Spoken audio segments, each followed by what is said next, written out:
E o nosso assunto agora é política internacional. A gente vai conversar com o sociólogo Legene Mirhan. Olá, professor, tudo bom? Tudo bom, Thalita? Se a crise internacional continuar assim, eu vou aparecer todo dia no seu programa, viu? Tá vendo? Tem muito, mas assunto internacional tem todo dia, de fato, né? É. Conta pra gente. Hoje vamos falar, então, sobre eleições em Israel, sobre um acordo Estados Unidos-Talibã e sobre, tem um terceiro assunto também, que é... Seria a Síria, mas eu acho que nós não vamos conseguir, viu? Então tá bom, vamos ver se dá tempo. Começa aí. Vamos começar com Israel? O que você prefere? Então, Israel, que é o assunto da mais alta complexidade, né? Até porque é um país assim, criado como se fosse um enclave no meio de 450 milhões de árabes e 6 milhões e meio de judeus, né? Então, é uma situação muito conflitiva. Como ele representa diretamente os interesses dos Estados Unidos ali na região, essa é uma eleição que o mundo inteiro está acompanhando. E aí eu queria ver se resumo assim para vocês, falar um pouco do o que são as eleições, observações preliminares, quem são os partidos, só 8 fizeram cadeiras, mas tem mais de 30 partidos legalizados, né? E o resultado propriamente dito, e aí alguma análise em perspectiva que eu acho que não formará um novo governo. Netanyahu terá muita dificuldade, mas em política você não pode nunca ser taxativo. É possível, é muito provável que não forme, mas pode acontecer. Bom, e se não formar, daqui a 3 meses teremos a 4ª eleição para formar o gabinete. Bom, a observação mais importante é que, claro, Israel é um sistema parlamentarista. Você não é capaz de dizer de cabeça quem é o presidente daquele país. Eu mesmo esqueço, porque Shimon Peres morreu outro dia, nem lembro o nome de quem sucedeu. Porque não joga papel nenhum. Igual na Alemanha, igual na Itália, a gente não sabe o nome do presidente desses países, né? Bom, tem 120 cadeiras o parlamento, Knesset. Eu recomendo que vocês entrem no... que é como se fosse o Câmara dos Deputados no Brasil.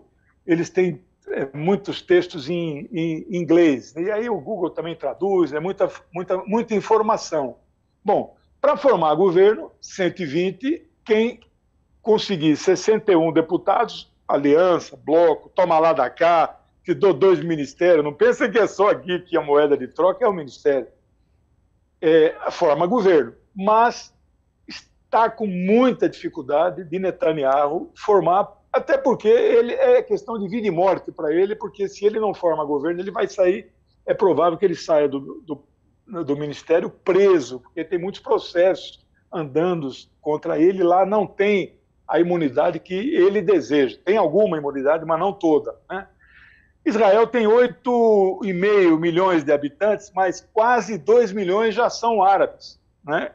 Que já ultrapassou a marca histórica de 20%. Há quem diga que quando eles ultrapassam, Israel inventa alguma coisa para bombardear a Gaza e Cisjordânia para diminuir a população, né?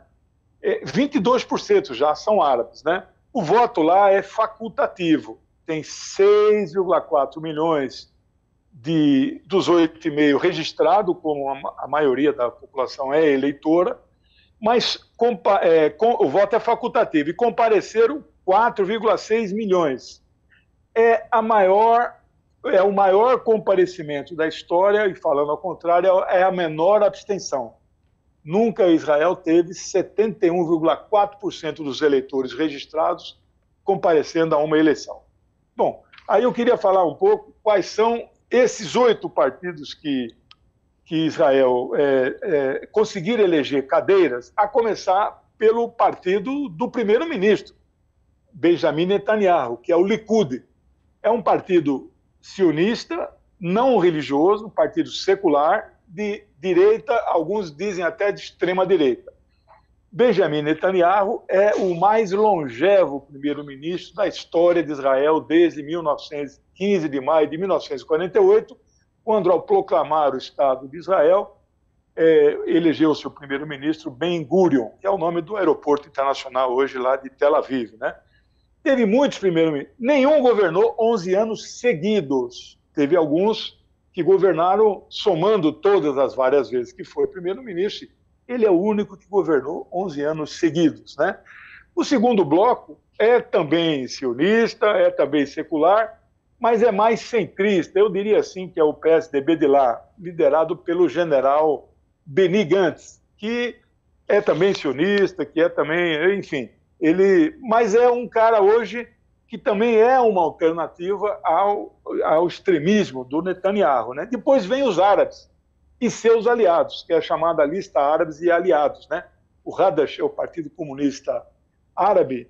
Eles, então, formam uma lista e eles cresceram, já vou falar o resultado agora. Depois tem a lista trabalhista com o Meretz, né, que decresceu, inclusive, os trabalhistas que já foram quase sozinhos, metade do parlamento. Teve uma eleição recorde na década de 60 que eles elegeram 57, para fazer governo precisava só 4. Hoje foram dizimados, assim, se dizem de centro-esquerda, mas são neoliberais, etc., né? Depois vem 2 partidos religiosos, ultra-ortodoxos, de extrema-direita, e também sionistas, né? Esses são aqueles que usam as trancinhas, né? E aí, por fim, vem um partido de extrema-direita, que é liderado por um que já foi chanceler de Israel, ele é de origem russa, é o Avigor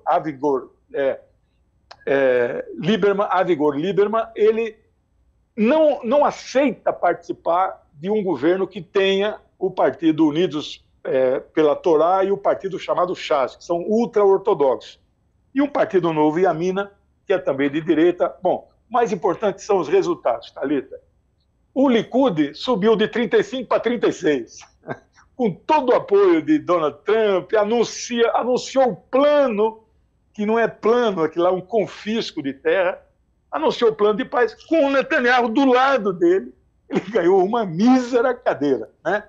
O azul e branco caiu de 34 para 33. Não dá nem para dizer o termo caiu, né? Porque a variação é muito pequena. A surpresa são os árabes, que compareceram quase 100% e saltaram de 10 para 15 vagas. Quando eu falo árabes, são os partidos árabes aliados. Mais de 500 mil de eleitores judeus inscritos votaram nesta lista árabe, né, sob liderança do Hadash.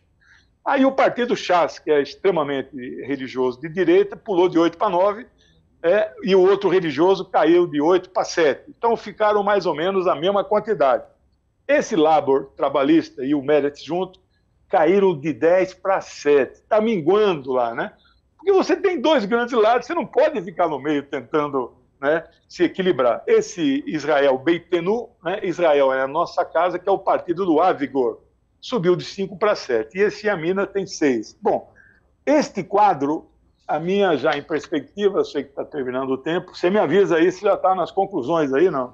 Já está nas conclusões, pois é. Então, e a gente nem falou sobre Talibã e Estados Unidos, mas a gente retoma numa próxima. Fazer isso. Semana que vem.